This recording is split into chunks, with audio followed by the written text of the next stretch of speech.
Pardon the interruption, but I'm Mike Wilbon. It's National Get to Know Your Customers Day, Tony. Is there anything you'd like to ask our viewers? I'm Tony Kornheiser. How many of you weren't born when this show started? How many? Fascinated with age. Fascinated with who's old enough to know what we're talking about. Well, the answer from you most of the time when you mention Loretta Young is nobody but me, right? Nobody but me. Welcome to PTI, boys and girls. In today's episode, Nick Sirianni talks with his bosses, Jim Harbaugh interviews with the Falcons, and Brian Windhorst joins us for 5 good minutes. But we begin today with breaking news in the NBA. The Indiana Pacers are reportedly finalizing a trade to acquire two-time All-Star forward Pascal Siakam from the Toronto Raptors. The Raptors will receive Bruce Brown, Jordan Nwora, and 3 first-round picks from Indiana, 2 this year, 1 in 2026. Wilbon, what does this deal tell you about both teams? Well, Tony, we know Toronto's in full rebuild mode, and they got a few years to do this. They won a championship in 19. Kawhi Leonard didn't re-sign. They tried to go after it once, and now they're saying, okay, we're going to set this aside. The draft is how you acquire great players. I mean, just look at the Pacers, who we now move to, starting with Tyrese Halliburton, who has one hell of a running mate now with Siakam. And you got Buddy Hield, who's shooting now, should take him off the market because you're going to need to sort of space the floor and keep him and what he does. The Pacers, Tony, look, I know they have no sort of defensive identity at all, but Siakam is a good defensive player. He probably becomes their best defensive player just by stepping in the locker room and onto the floor. I really like what the Pacers have done. They're not going to catch Milwaukee or Boston with this move. Could they conceivably catch past the Knicks? Yeah. Could they contend with Joel Embiid in Philly? Maybe. It's going to be a very entertaining team. I mean, Siakam's off the free agent market. One would think you would think he would sign with the Pacers, stay there, not available to Golden State, not available to the Lakers or Philly or other teams that might look at him. This is a big, bold move by the Pacers. I like it, and I think it moves the Pacers up to where they can threaten to be third in the East. Threaten. Well, you know much more about this than I do. I will concede that when I heard about this afternoon, my first thought was, what is Toronto doing? Siakam is the last person on the team from the championship team, so now they have nobody from that team, and they don't have the coach from that team. They traded Anunoby to the Knicks. The Knicks got immediately better. Siakam will make the Pacers immediately better. They average, Mike, 125.6 points per game, which is the highest scoring team in the entire league. They will now average 145 points a game, and they will give up 144.8 because that's pretty much what they do. Look, this is the only way that Indiana can get better. They have to trade because they're not going to get free agents. It's just not how it works. They traded Sabonis and they got Halliburton. They're probably happy with that. They may be trying to replicate Sabonis in Siakam now, and and good for them because they're going for it now. Good for them. Yeah, and Tony, Rick Carlisle as a coach knows what he's doing. He's wearing something we call a championship ring, not from Indiana, from Dallas, but Rick knows what he's doing. He knows how to deploy these guys. Again, I don't know that many people will be as high on the Pacers as I am now because, again, they're not going to – this move doesn't enable them to catch Boston and Milwaukee. But they're going to be fun to watch. They're going to beat some people, and some people are going to struggle to stop them. Staying in Philly, Jeff McClain of the Philadelphia Inquirer reports that Eagles head coach Nick Sirianni is spending the day on exit interviews with players and coaches before eventually meeting with owner Jeffrey Lurie and GM Howie Roseman. Tony, after seeing the Eagles just melt away, should Sirianni's job be in jeopardy just a year after he led his team to the Super Bowl? On the record, no. I mean, he's been there 3 years. He went 9-8, 14-5, and 11-6. That's 34-17, and he got to the Super Bowl, and you're going to fire this guy? But the fact is that the team completely cratered. They lost 6 out of their last 7, including a terrible performance in a playoff game on Monday night. They appeared to be indifferent in that game. Jalen Hurts, there were shots of him sitting alone on the bench, like he wasn't even concerned about what was going on. He went from an MVP candidate that I touted for 2 years to total mediocrity. In those 7 games, he's got 6 touchdown passes and 5 interceptions. Is that the coach's fault? Is that his fault? But if I go back to the question, should his job be in jeopardy? Mike, every single person on that team and the organization, their job should be in jeopardy. Okay? I mean, this was a terrible result. It looks like a terrible systemic problem there. And I guess you could fire every coach except Sirianni, but what's the point in that? What's the point? Yeah, Tony, I don't know that there would be a point there. But, you know, this is a franchise that, starting with Andy Reid, has let a couple of coaches go after getting to the Super Bowl. I mean, the patience That's right. is not synonymous with Philadelphia sports. It just isn't. And so you know this is what they do. There would be a lot more patience in other cities with other franchises, and Lurie's not going to be guilty of that necessarily. Tony, I look at it and I go, okay, can you get the spirit back in that locker room, in those offices with that franchise if Sirianni comes back there? Can you go into the off-season, camps and the training camp and say, okay, this guy, we're going to run it back with him leading the operation, we're going to change. Not if he lost the locker room. Not if he lost the locker room, you can't. Right, and so I can't believe I'm saying, yes, his job could be in jeopardy, but, yeah, it could be in jeopardy. Probably should. Yeah, it could be. All right, let's move to NFL coaching interviews. The Atlanta Falcons have already interviewed Bill Belichick and Jim Harbaugh for their open job. They've interviewed 5 other candidates as well, but for the purposes of this question, they may as well be on the moon. Wilbon, do you like Atlanta's chances of landing either Belichick or Harbaugh? Not really, Tony, because we talk all the time about how, and we certainly have guests who know what they're talking about, who know this is a quarterback league. It's a quarterback-driven league more than ever before, and you have to have one.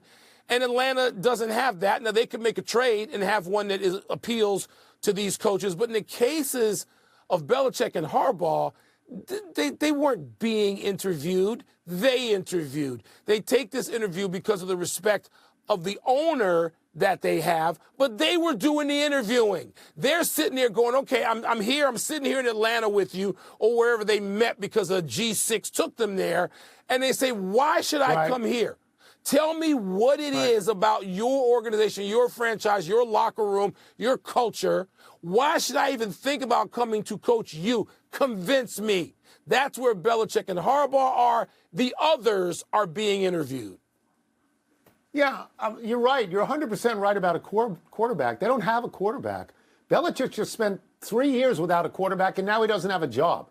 Harbaugh had a lot of success in the NFL, and I believe he had Alex Smith and Colin Kaepernick, who are much better than what Atlanta has right now. So the question for Atlanta is this.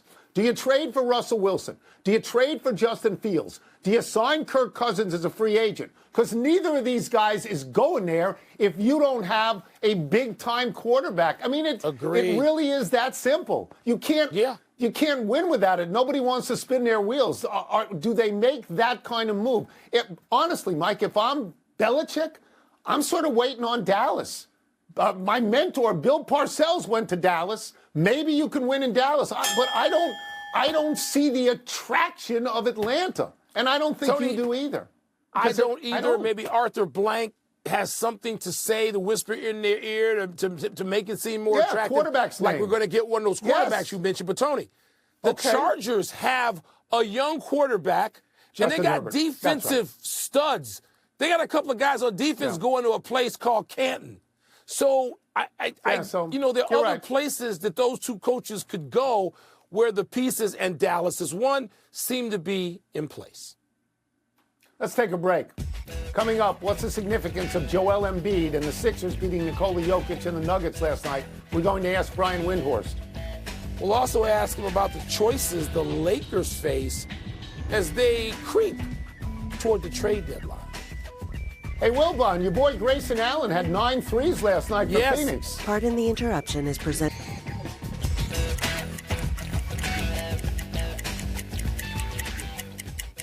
Let's get back into the NBA with our great friend, ESPN senior NBA writer Brian Windhorst. Brian, let's start with this. The Pacers are reportedly landing Pascal Siakam. How does that change the East in your mind?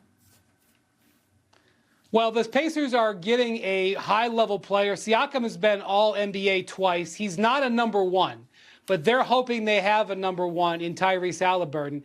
And they're getting that guy without giving up any of their core rotation players. Not even Ben Mathurin, who's Canadian and is one of the best bench players in the league. So for the Pacers to be able to acquire a player like this, yes, they're giving up some draft picks, but 2024 draft picks are not highly valued. It's a big hit for them. I think it definitely brings them into contention to get into that top four, and that's what you want to do. There's those three teams in the East that are sort of a cut above everybody else. The fight is really for home court in the first round, and I think the Pacers, once Tyrese Halliburton gets ready, will be able to try to chase that right now. Yeah, Tony, Brian and I might be spending a little more time in Indianapolis than we originally thought. Brian, let's go to last night's matchup between Joker and Embiid, which was completely fabulous. I want to ask you your takeaway from that matchup, but also if you had any issue with Embiid saying to Joker, you're the best in the world. You are the best guy right now. I'm trying to get what you've got. How did you feel about that and that matchup? Well, okay, so obviously, I think that Embiid is being sincere when he's praising him. But a couple of days ago, Embiid said he didn't really care about not winning the MVP if he didn't play 65 games, which is the new rule. And I can tell you, that's just not true. Of course he cares about the MVP. Does he care about it more than winning a title? No, but he wants the MVP. And he believes in himself, too. And he believes, probably, I can't say for sure, I'm not in his head, but the Joel Embiid that I know believes there's nobody better in the world than him. So he thinks he can beat him. He's beaten him several times in the last season. And I'll tell you, one of the great disappointments of last year was Philly letting that series with Boston go through their fingers because Embiid really couldn't finish strong. Maybe it was because of his knee, maybe because of something else. They let that series go. I think Philly beats Atlanta, and I think Philly is better equipped to compete in the finals than just about any team in the East against Jokic. So, I don't think Philly's going to beat Boston this year. I think they're a cut below them. We'll see what they do at the deadline. But I think that would be an incredible finals. And I think I would love watching them go up against each other. And, we had something amazing in the NBA happen last night. We had those two guys going against each other, 3 MVPs between them, playing like MVPs, big, giant, old-fashioned, huge men in basketball. And then if you turned over to the Suns-Kings game, you saw Kevin Durant playing center, leading a 22-point comeback against Domantas Sabonis, who had a triple-double, playing a completely different game, which just shows you the variety of talent that we have in the NBA today. Yeah, variety of talent and size, too. Let me go to the Clippers, something that was happening across the street from where I sit right now, who beat the Thunder last night in another thrilling game. 18-4 the Clippers are since the start of December, Brian. James Harden, God help us, says he's happy. What do you see from the Clippers right now? Are they a serious threat to Denver in the West? Yes, they're a serious threat to win the entire thing. I was at 3 Clipper games last week. The spirit on that team is spectacular. They feel great. They're playing great. They're deep. They can play a bunch of different ways. Kawhi looks spectacular. Paul George looks spectacular. I know James Harden's happy. I'm not sure he was exactly thrilled that Kawhi took a contract that was for less than the max years and less than the max dollars, because that's going to impact him this summer. But I think he does re-sign there for a number of years and for big money. And I think the Clippers, if they can stay healthy, and that's the biggest if maybe in the NBA, they got a great chance to win it all. All right, Brian, we'll get you out of here on this. The 20-21 Lakers, they host the Mavericks tonight. Anthony Davis has said that this nearly 2-week stretch of playing, I guess, at home in L.A. will be vital to their hopes of contending down the road. What do you see as the Lakers' potential courses of action? Well, they definitely need to try to do something to upgrade the roster. The team is just frankly not as good as what they thought. Last year was a set of circumstances that doesn't seem to be repeating. So, guys, they have 2 things they can really trade that have value. One is they have 1 first-round pick they can trade either in 29 or 30, and they have Austin Reeves. And it's not that Austin Reeves is necessarily an all-star yet, but his contract relative to his talent is very positive. So their goal should be, can they upgrade this roster without giving up both? And if they can do that, I think they will try to do that. try to get into the playoffs and then make a puncher's chance with LeBron and AD. That's what they did last year, but they need more offense. And Darvin Ham has been all over the place. He just changed the starting lineup again, trying to figure out a way to stitch this team together so that they can score. So if they make a move, it's also got to be something that helps them offensively. Thank you, Brian, as always. Thank you. Brian, appreciate it. Let's take one last break, but still to come, the Edmonton Oilers are on a heater. And could we see another number 1 team go down tonight when UConn hosts number 18 Creighton? Did Brian just talk about trading a number 1 pick in 2029 or 2030? That's what they got. That's Did what he they got, actually Tom. say that? That's all they got. 20 years from now. Hey, Pardon the Interruption is presented by Grey Goose. Vive la vodka. Please sip responsibly. Part of Happy Hour. Happy time, people. Happy 42nd birthday, Dwayne Wade. Normally, I would stay away from Wade's birthday because of your Pavlovian response to Wade, Wilbon. My man. Saying that you love him, declaring he's the second greatest shooting guard you've ever seen. Well, maybe but there third, is Wade news we have to acknowledge. The Miami Heat have announced their plans to immortalize Wade with a bronze statue outside their arena. Wade was on championship teams there with LeBron, and before LeBron with Shaq. Pat Riley, the team president, said of Wade at halftime of last Sunday's game when plans for the statue were announced, and I'm quoting here, "When we retired his jersey in February of 2020, I said Dwayne was the face of this franchise forever, and I meant it," unquote. Good for Pat Riley. Of course, he's right. Tony, you used to spend a lot of time in South Florida, and I think you'll agree with me that Dan Marino was probably atop the athletes, former athletes, people who meant the most to South Florida. Dan Marino. But there's got to be room for Dwayne Wade, who did all those things as a civic treasure and also won some championships. There's got to be room for both of them, right? I would think so, sure. As long as Marino is first. Come on. Happy anniversary, Bruce Arians. On this day 11 years ago, the Arizona Cardinals hired Arians, who was then officially the Colts offensive coordinator. Arians had stepped in to coach the Colts when Chuck Pagano took time off to battle leukemia. Arians did so well, he was named AP Coach of the Year, the first time that award went to an interim coach. Arians went on to win that same award with the Cardinals. But Arians' greatest moment as a coach was winning the Super Bowl at Tampa Bay with Tom Brady as his quarterback.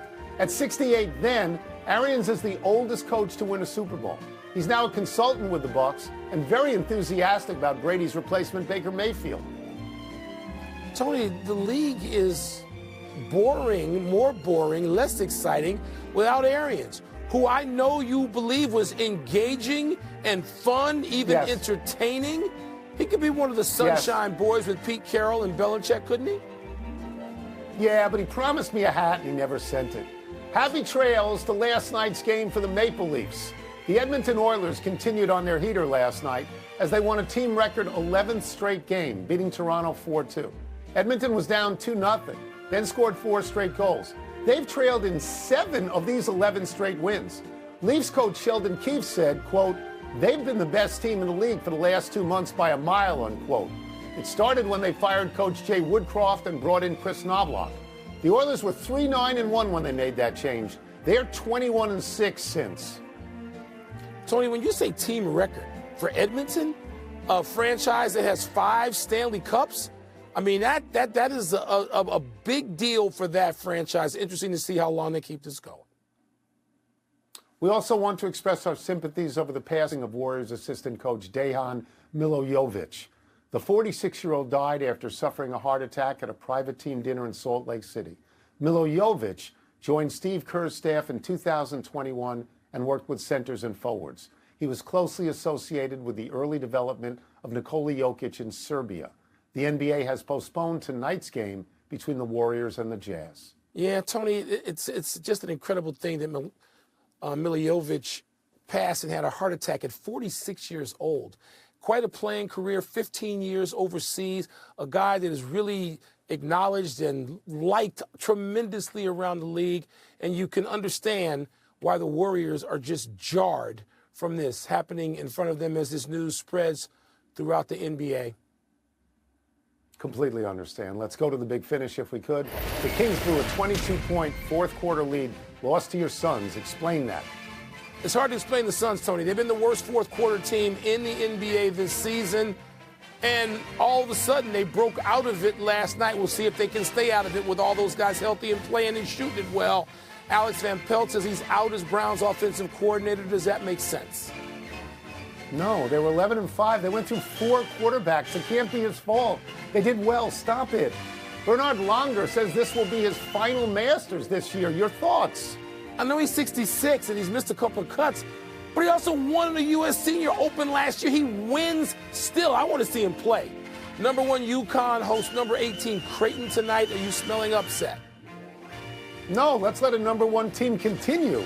Last one, Wolves at Pistons tonight. Are you smelling upset? Nah, the Wolves have lost 3 straight. You know, it's that time of season. They need to see a homecoming opponent to get right. The Pistons are just that opponent. We are out of time. We will try and do better the next time. And I'm Tony Kornheiser. I'm Mike Wilbon. Same time tomorrow, knuckleheads. 2 countdowns tonight, ABC and ESPN. Check your local listings, as they used to say. Tony, you know about local listings. But if you're streaming, I get TV Guide still. I'm the only guy.